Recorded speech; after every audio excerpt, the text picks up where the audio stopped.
नमस्कार मैत्रिणींनो, माझ्या या यूट्यूब चॅनलवरती तुमचं खूप खूप मनपूर्वक स्वागत आहे. चला तर मग आजच्या व्हिडिओला सुरुवात करूया. आज मी तुमच्यासमोर घेऊन आलेली आहे मकर संक्रांतीविषयी साधी सोपी सजावट. तर व्हिडिओ शेवटपर्यंत नक्कीच बघाल. तर इथे आहे ना मी गुलाबी कलरचं ब्लाऊज पीस आणि गहू घेतलेले आहेत.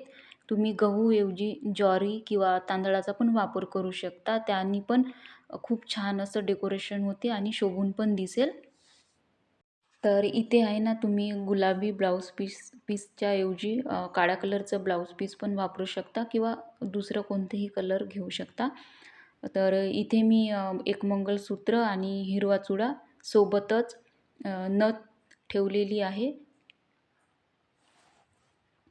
तर यावर्षीचं असं मोस्ट ट्रेंडिंग असं हळदी कुंकवाचं प्लेट मी तयार करून घेतलेली आहे आणि ते सजावट अतिशय आकर्षक दिसण्यासाठी मी पिस्ता शेलचा वापर केलेला आहे. तुम्ही बघू शकता अशा प्रकारे मी त्या हळदी कुंकवाच्या प्लेटच्या बाजूला पिस्ता शेल अशा प्रकारे एक एक करून ठेवलेले आहेत.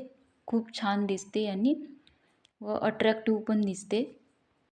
जर तुमच्याकडे पिस्ता शेल नसेल तर काहीच प्रॉब्लेम नाही. तुम्ही ते ना फुलं पण ठेवू शकता. आता मार्केटमध्ये शेवंतीचे किंवा अस्टरचे फुलं आलेले आहेत पांढऱ्या किंवा पिवळ्या कलरचे, ते पण तुम्ही वापरू शकता किंवा गुलाबाची पाकळ्या पण ठेवू शकता.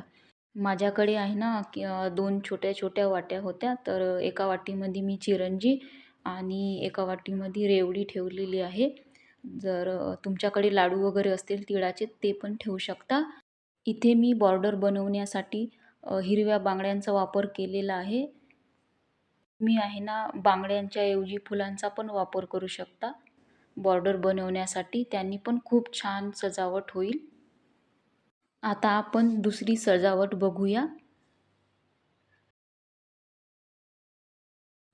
या सजावटीमध्ये पण आपल्याला गव्हाचा वापर करायचा आहे.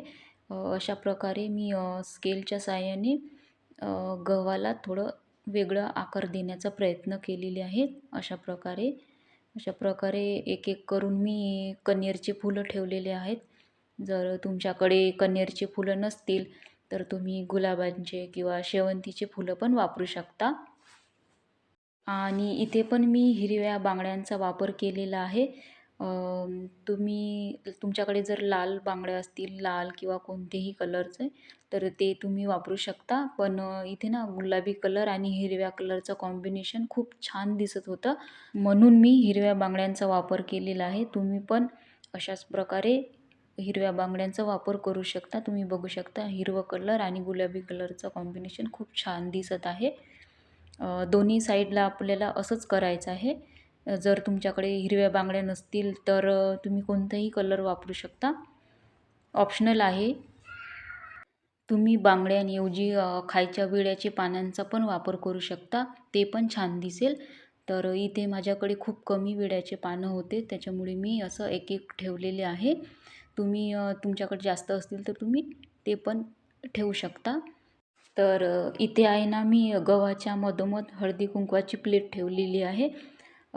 तुमच्याकडे सुगड किंवा छोटे छोटे मडके असतील तर ते पण तुम्ही ठेवू शकता. तुम्ही इथे आहे ना विड्याच्या पानावर फुलांऐवजी सुपारी म्हणा किंवा वाळलेले बोरं म्हणा ते पण ठेवू शकता. त्यांनी पण खूप छान असं डेकोरेशन होईल. अशा प्रकारे बॉर्डर बनवण्यासाठी मी इथे कण्हेरच्या फुलांचाच वापर केलेला आहे. माझ्याकडे कण्हेरचेच फुलं होते म्हणून मी यांचाच वापर केलेला आहे. यामध्ये जर पिवळ्या कलरची शेवंतीची फुलं असतील किंवा गुलाबाचे पाकळ्या असतील तर तुम्ही त्यांचा पण वापर करू शकता. अशा प्रकारे आजची आपली ही दुसरी सजावट तयार झालेली आहे. चला तर मग तिसरी सजावट बघूया. ही सजावट थोडी वेगळी आहे. इथे मी गव्हाच्या ऐवजी ज्वारीचा वापर केले आहे आणि गुलाबी कलरचं ब्लाऊज पीस.